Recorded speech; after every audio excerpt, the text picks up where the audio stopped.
the music bug came about for me. I started off when I was a little kid. My first thing, I always was a singer. I did musical theater, and that was like how I started, honestly, because that's the only really avenue that young kids have to perform is musical theater, like, being on stage and doing like musicals and stuff. And my first thing that I was good at was singing. Like I recognized that I could hit every note and like match pitch. And I thought that all kids could do it. I didn't think it was anything special, like when I was really little. But then I started looking around and realizing that I was actually like a very good singer, and other kids couldn't do it like I could.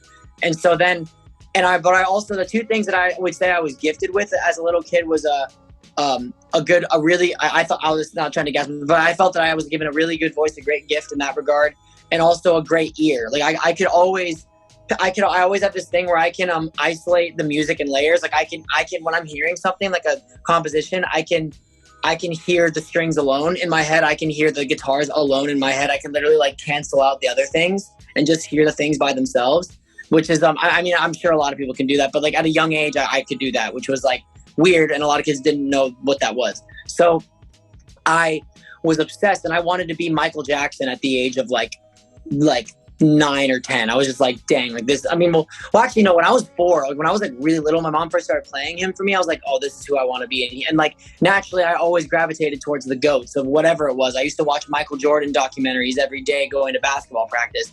Like I always gravitated towards the greatest of all time in each field. So, and I used to take piano lessons, but I would memorize the music. So she said she couldn't teach me anymore, my teacher, because I would memorize everything. And I took drum lessons, and I was always interested in dance. So from a young age, I was interested in just performing and composition. But I was just that dude. Like there's that, sorry, I talk about basketball a lot, but there's that Kobe interview where he's like, more, I want to learn more. Like what else can I learn? Like what else can I do? Like, you know what I'm talking about, that interview? Like, and basically like, that was me my entire life. I didn't go out. I didn't go to parties. I didn't hang out much with, I hung out with some of my core group of friends, but I was always in this room training, or in my sister's room because she had a full mirror to watch myself dance. Like I was, and then I got on X Factor when I was 14, and then a lot of stuff happened from there. Then like LA, then I got signed to Epic a few years later. But yeah, the bug really just, I always knew what I wanted to do. I just never, I was always comparing timelines with like Justin Bieber, Michael Jackson, and Justin Timberlake, like how old they were when they did certain things. And I was never able to match any of those things regarding fame and notoriety, which was really hard for me. And it still is really hard for me, to be honest, to like come to terms with that. But it actually has been good because it's pushed me to really just, when all else fails, I just keep training, keep working, keep creating.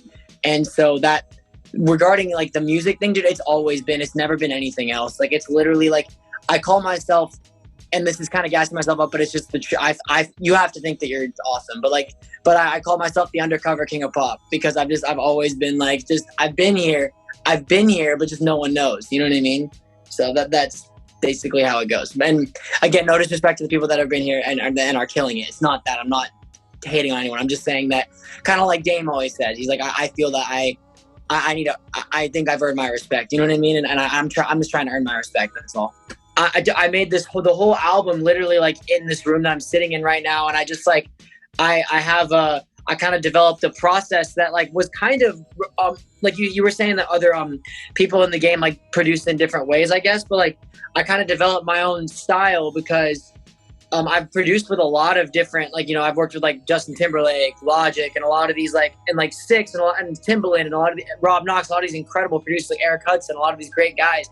But I took from them what I really needed to learn, and I think like kind of getting dropped and not having anyone to work with forced me to kind of develop my own like my own process and how I produce records and stuff. So the fact that you like took notice to that really means the world to me, because like I really did put like all of my heart and soul into this album. Like everyone says that, but dude, like the connectivity of the records, like all the songs, like the overture, the freaking like all of these things that connect them, the sonics of it, the arrangement, like and the vocals, the like everything. And I appreciate you for saying that.